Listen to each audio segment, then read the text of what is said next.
એક મહત્વના સમાચાર પ્રાપ્ત થઈ રહ્યા છે। પીએમજેવાય યોજનામાં ગેરરીતિ કરનાર બે હોસ્પિટલ્સને સસ્પેન્ડ કરવામાં આવી છે। રાજકોટની આ બે હોસ્પિટલ છે કે જેને સસ્પેન્ડ કરવામાં આવી છે।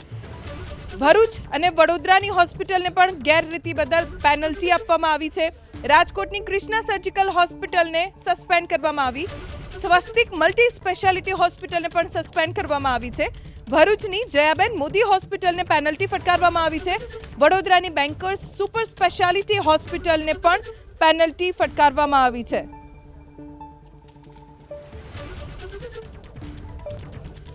તો પીએમજેવાય યોજનાને લઈ આવતીકાલે સરકાર એસઓપી જાહેર કરશે। પીએમજેવાય યોજના માટેની એસઓપીને આવતીકાલે કેબિનેટ મંજૂરી આપશે। કેબિનેટની મંજૂરી બાદ આરોગ્ય મંત્રી ઋષિકેશ પટેલ જાહેરાત કરશે।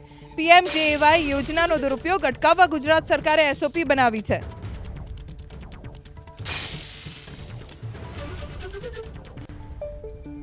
વધુ જાણકારી અમારા સંવાદદાતા હિરેન રાજ્યગુરુ પાસેથી પ્રાપ્ત કરીશું। અગાઉ ઋષિકેશભાઈ કહી ચૂક્યા છે હિરેન કે એસઓપી હોસ્પિટલ્સ માટે તૈયાર કરવામાં આવી રહી છે। આ એસઓપીમાં કઈ કઈ વાતનો સમાવેશ કરવામાં આવશે? જો સૌથી મુખ્ય બાબત એ છે કે પીએમજેવાય યોજના અંતર્ગત જે કાર્ડિયાક સંબંધિત જે સારવાર મળવા પાત્ર છે દર્દીઓને, એની અંદર આ ચેડા થતા હોવાનું સામે આવ્યું છે। ખ્યાતિ હોસ્પિટલથી સિલસિલો શરૂ થયો, પછી રાજ્યની 2-3 બીજી હોસ્પિટલની અંદર પણ આવું આવ્યું છે। એટલે ખાસ જે એસઓપી બનાવવામાં આવી છે એની અંદર કાર્ડિયાક સંબંધિત જે સારવાર આપવાની દર્દીને થાય છે પીએમજેવાય યોજના અંતર્ગત, એના નિયમ કડક બનાવવામાં આવ્યા છે। આ ઉપરાંત અન્ય જે બીમારીઓની સારવાર છે એના માટે પણ નિયમો બનાવવામાં આવ્યા છે।